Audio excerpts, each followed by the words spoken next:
ग्रहराज शनिदेव उपर आज दिन में जलाभिषेक कले खंडन होता है ग्रह दोष पूरण होता है प्रत्येक मनोवांछा मनरे एमती आशा भरोसा और विश्वास रही से तो कटक जिला टांगी चौधरी ब्लॉक मागुरा पंचायत जलौका पहाड़र पाददेश अवस्थित सिद्ध शनिदेव पीठ आज चलचंचल प्राकृतिक सौंदर्य भरा सिद्ध पर्वतर पाददेश लक्ष लक्ष भक्तों भिड़ खाली ओडिशार कोण अनुकोण नुहे पड़ोशी पश्चिमबंगू आसुवा भक्तों भिड़ में चलचंचल हो उठी यह पीठ 2 दिन पूर्व यह पीठ को भक्तों सुआ छुटी थाए।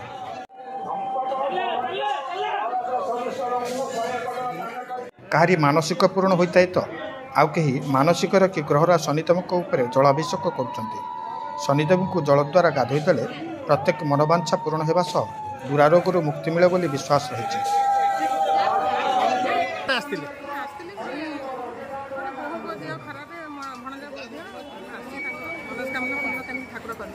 केते वर्ष होला कौन कोड सुनिले कौन कले केम जानले कौन केमती लागे एठी ठाकुरंग परिवेश कौन केमती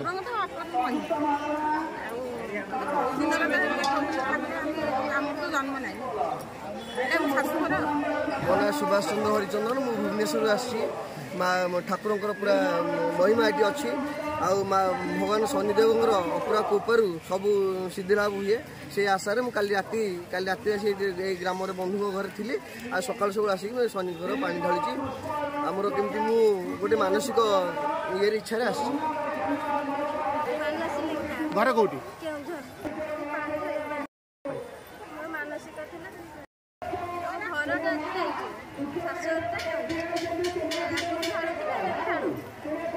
एठारे शनिदेव आविर्भाव नहीं किंवदंती रही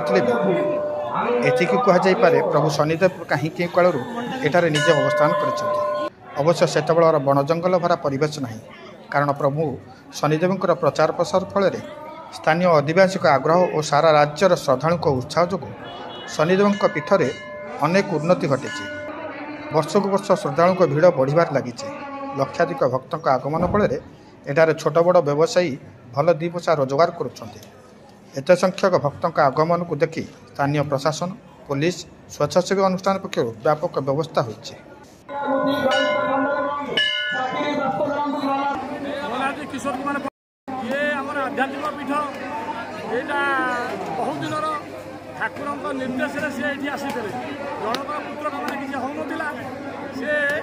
पूरा कहले कि मत ये नहीं स्थापना कर विधिवत पूजा कर पूजार कले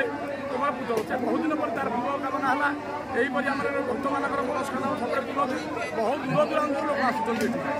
सका राति 3टार सकाल आसती ठाकुर जो अच्छा पीठर प्रशासन ये आसे तापर ये आसी पहुँचला बेले ठाकुर 16 प्रकार पूजा हुए नवग्रह पूजा हुए आरती हुए बड़ आरती हुए तापर आम स्नान महास्नान पर लोक मान पूजा पूजा आरंभ